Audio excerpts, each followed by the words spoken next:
Hola de nuevo, chicos. En este caso vamos a darle continuación a el tema con el que abrimos el bloque. Sigue siendo interpretaciones científicas en la construcción de la realidad social. Vamos a ver, ustedes ya estuvieron haciendo ciertos trabajos sobre lo que es el marxismo o materialismo histórico y el positivismo, ¿no? Vamos nada más a dejar los puntos claros. Entendemos que el positivismo fue una propuesta de centrarnos en los fenómenos sociales solo por lo observable, no hacer suposiciones ni hablar sobre cosas o creencias que no se pudieran demostrar. Solo el fenómeno se analizaba con lo que estaba sucediendo en ese momento, por supuesto, basándonos en el método científico. Por otro lado, como les mencioné al inicio, también tocamos un poquito el materialismo histórico promovido por Carlos Marx, donde en su momento más que una propuesta era una crítica a lo que ya estaba establecido, sino específicamente en contra a la idea capitalista y de Adam Smith con la desigualdad, digamos, de las clases sociales y los sistemas económicos. Vamos a estar hablando de otras propuestas, pero aquí quiero ampliar un poquito sobre lo del materialismo histórico. En el video que ustedes vieron en la actividad anterior, hablaba de Marx, efectivamente, pero también hablaba de otras ideologías que estaban contrapuestas o eran para tratar de neutralizar el capitalismo. Y nos mencionaron el socialismo y el comunismo.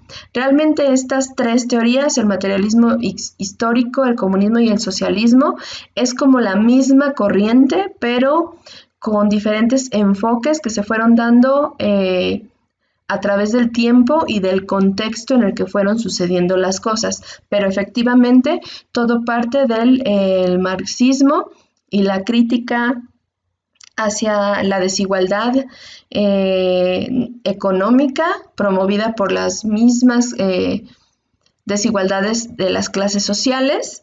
Esto nos generó una propuesta. Digamos que la crítica o la base es el materialismo histórico, y ya las respuestas A fueron el socialismo y el comunismo, entendiéndose el socialismo como la búsqueda de eliminar esa desigualdad económica.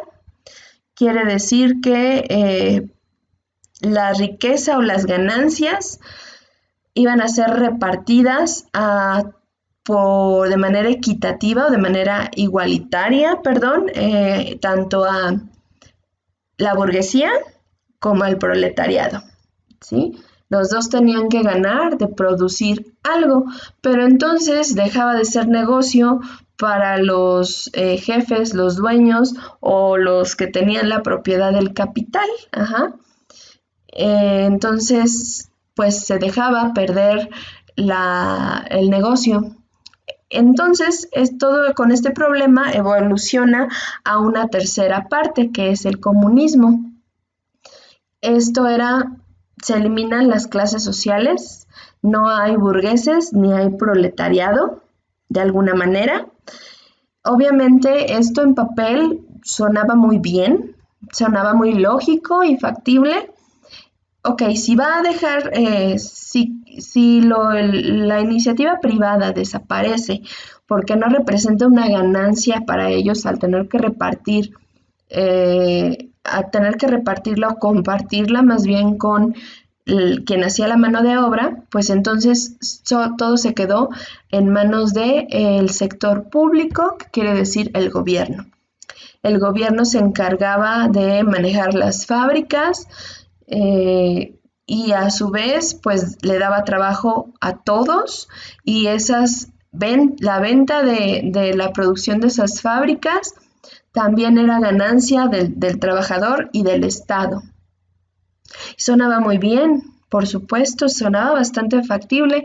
Ya no había jefes como tal, sino era se entendía que todos estábamos trabajando por un bien común, de ahí el término de comunismo. El problema empezó a surgir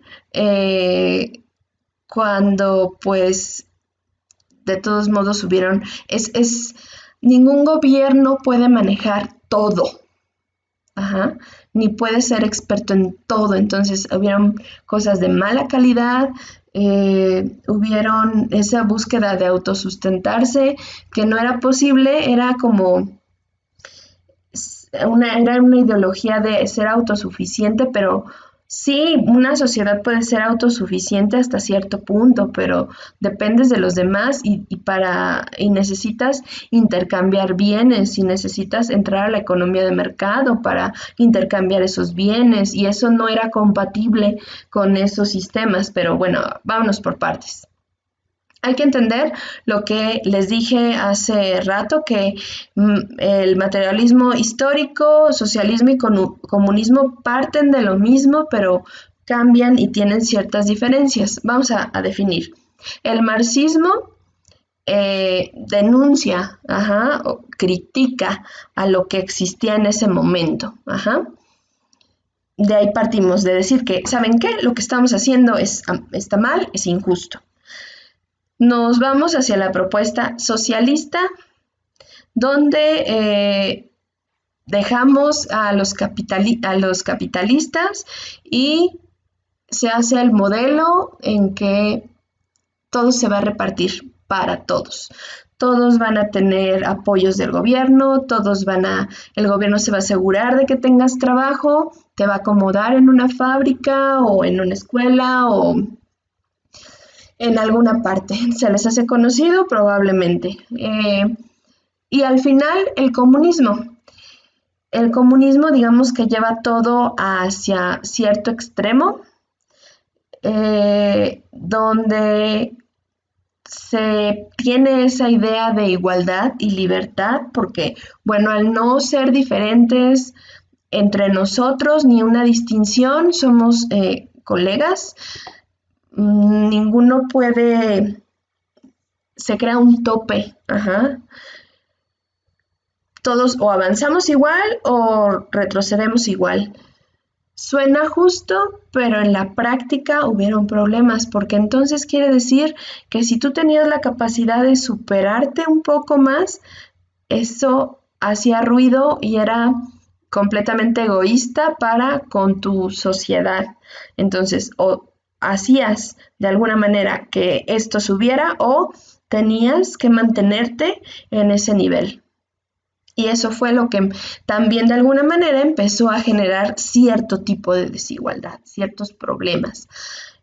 Actualmente el comunismo sigue siendo un sistema gubernamental y económico alrededor del mundo.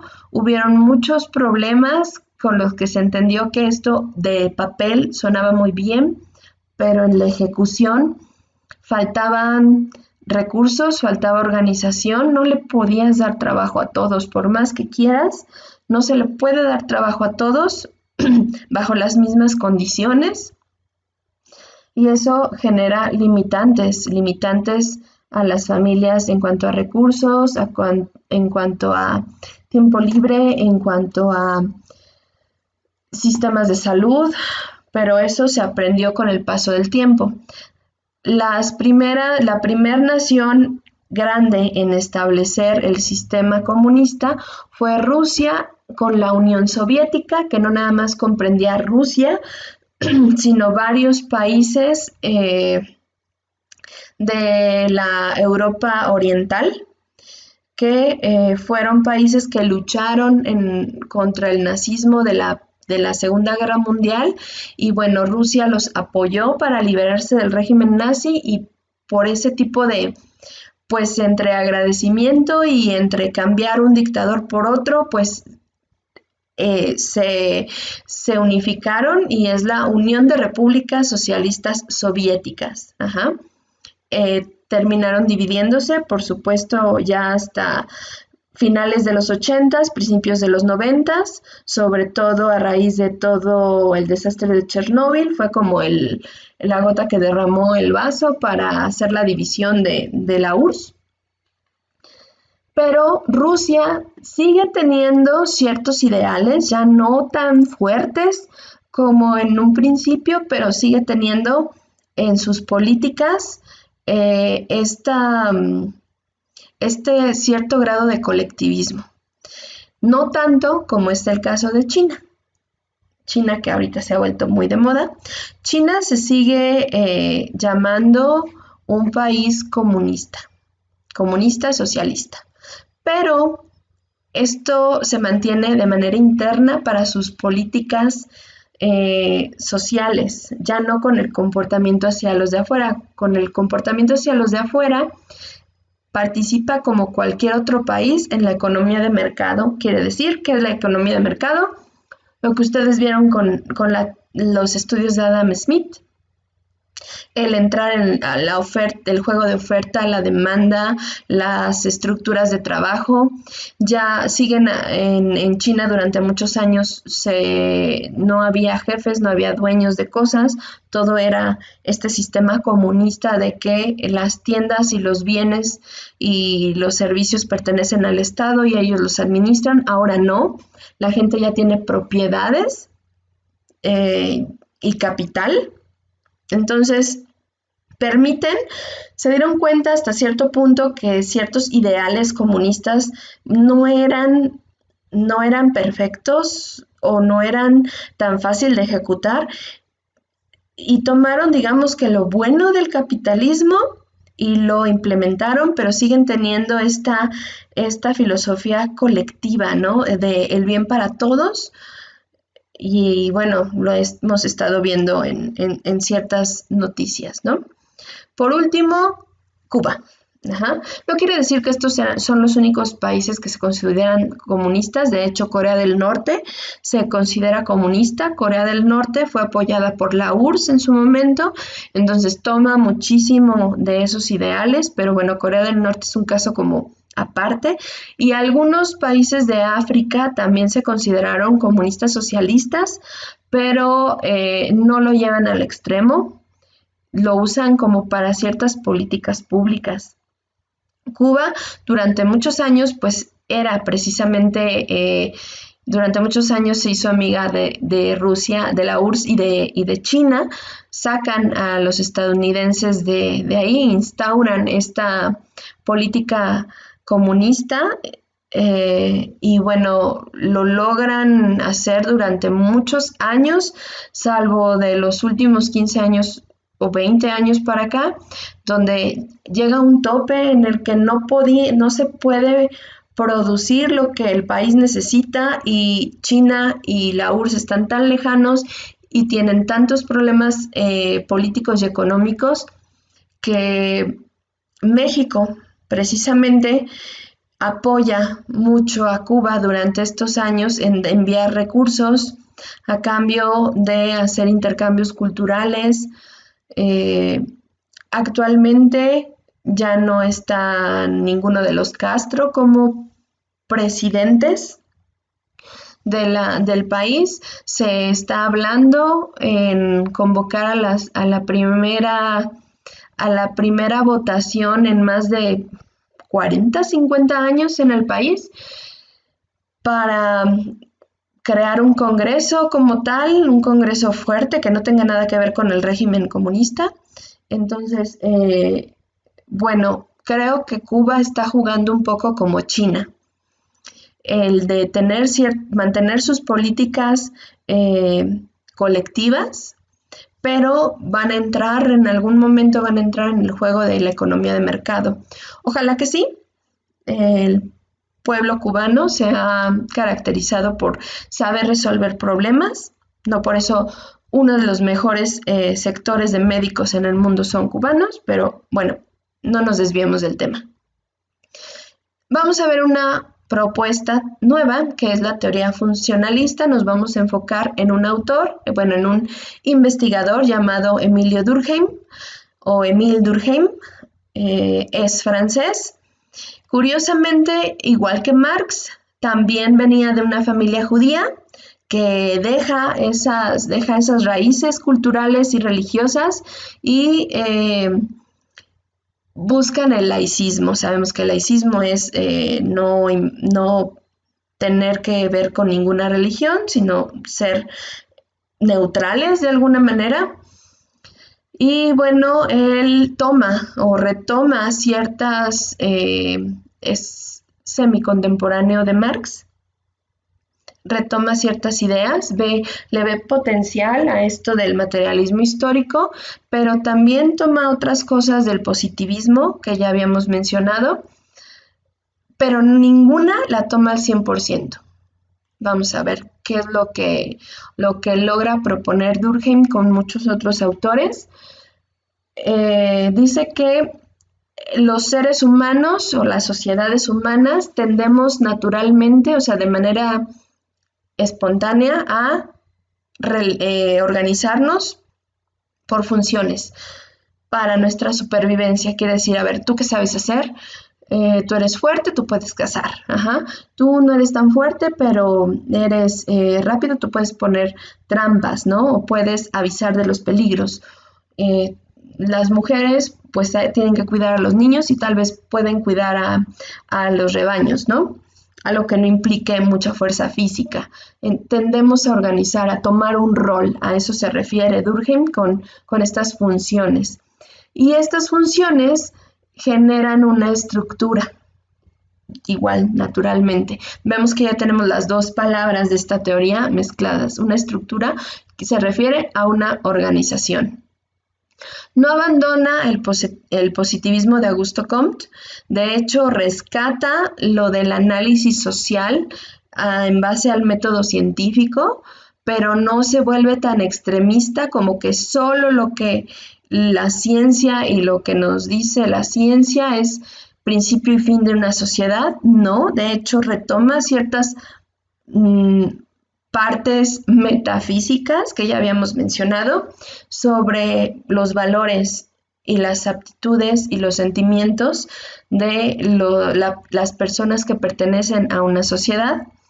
Toma parte del marxismo en cuanto a este enfoque de que todos tendemos a cooperar por un bien común o a funcionar, tomar un papel dentro de nuestra sociedad para hacer que funcione. Ajá. En resumen, se necesitan dos cosas: estabilidad generada por la organización y un orden social generado por su estructura, y esto nos va a dar la supervivencia o el funcionamiento de una sociedad.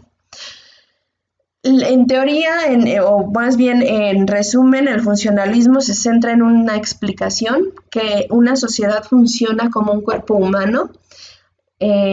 Aquí, al contrario del socialismo comunismo, de que todos son iguales, son tratados de la misma manera, aquí sí acepta las diferencias, porque precisamente esas diferencias y aptitudes sirven para desarrollar roles sociales y funcionar de distinto modo, como los órganos dentro de nuestro cuerpo. No todos pueden realizar la misma función porque colapsaría. Tenemos un órgano que funciona para alimentarnos, otro que es para respirar, otro que es para interactuar con nosotros, nuestros 5 sentidos. Así es como hablan de todos como uno. Todos en partes funcionan o hacen en sus individualidades, hacen funcionar a la sociedad. Entonces retoma la idea de las clases sociales, no específicamente como que tiene que haber clases sociales, sino roles sociales de alguna manera, que es lo que les menciono. Tendemos a integrarnos, ¿ok? Es como cuando ustedes trabajan en salón y en equipos, bueno, eliges a ver quién es el que mejor se le da hablar en público. No, pues tú nos vas a presentar o tú nos vas a organizar. ¿Quién se le da mejor hacer la presentación? A ti, bueno, pues tú la haces. Todos vamos viendo para qué servimos o cuáles son nuestros puntos fuertes y nos vamos organizando. Esa unión de fuerzas para una finalidad se le llama solidaridad social. Y sobre la solidaridad social hay dos clasificaciones. La mecánica, que está enfocada o es un fenómeno que sucede en grupos pequeños. donde las personas comparten creencias, valores y costumbres y comparten actividades en común. Esto se ve mucho en pueblos pequeños, donde, por ejemplo, no, pues nosotros en Amealco, como tenemos ganado y tenemos borregos, tenemos los negocios de este municipio, están enfocados a elaborar cosas con lana de borrego, barbacoa, y también cuero, ¿no? Entonces, toda la dinámica económica de este municipio va enfocada hacia eso. Comparten una actividad en común. Por otro lado está la solidaridad social orgánica, que es que muchos de estos minigrupos o individuos no comparten ni creencias, ni valores, ni costumbres en sí, pero aún con esa división tienen que coexistir.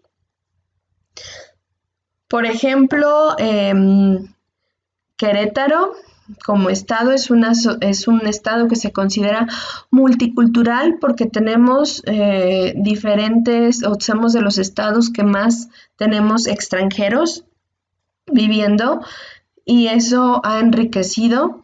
Han venido muchas empresas extranjeras a establecerse en Querétaro y con ellas vienen estas personas de otros países que nos han impulsado y propuesto y ayudado a subir el nivel económico, las ofertas. De hecho, Querétaro tiene más universidades y escuelas que toda España.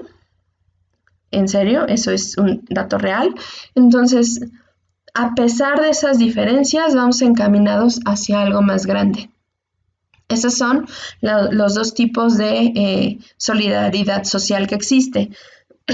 Ambas generan un cambio, precisamente por el número de gente que tiene que coexistir. Y precisamente Emilio Durkheim habla de que estos cambios deben de ser paulatinos y controlados. ¿Por qué? Porque si rápidamente una sociedad tiene que cambiar o se le orilla hacia un cambio, se va desconectando o va dejando de creer en esa estabilidad, en que las reglas funcionan o el mismo gobierno funciona. Es algo que hemos visto con las marchas del 8M. Al ser más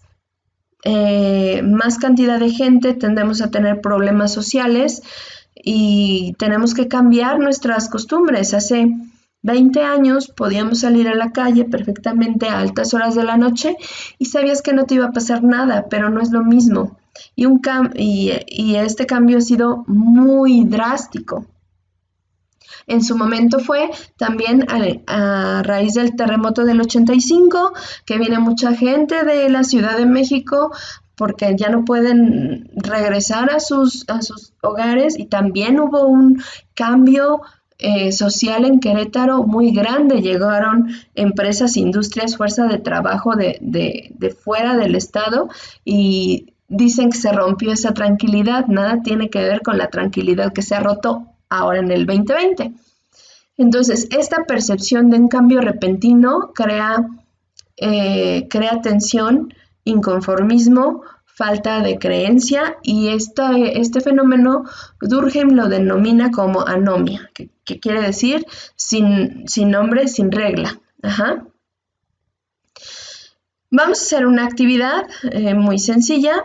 Tienes que responderme las siguientes preguntas. Ya sabes, puede ser en tu cuaderno o procesador de textos. ¿Cuál es el elemento o los elementos principales que analiza Emilio Durkheim en su teoría del funcionalismo? ¿Cuál es el concepto de solidaridad social? Y lo más importante de esta actividad, vas a desarrollar un ejemplo donde puedes hablar ya sea de una solidaridad social mecánica o una solidaridad social orgánica.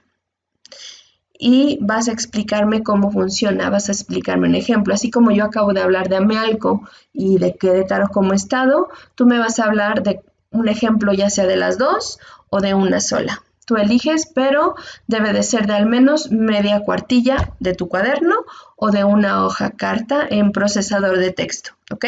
Revisa las fechas de entrega y con esto terminamos.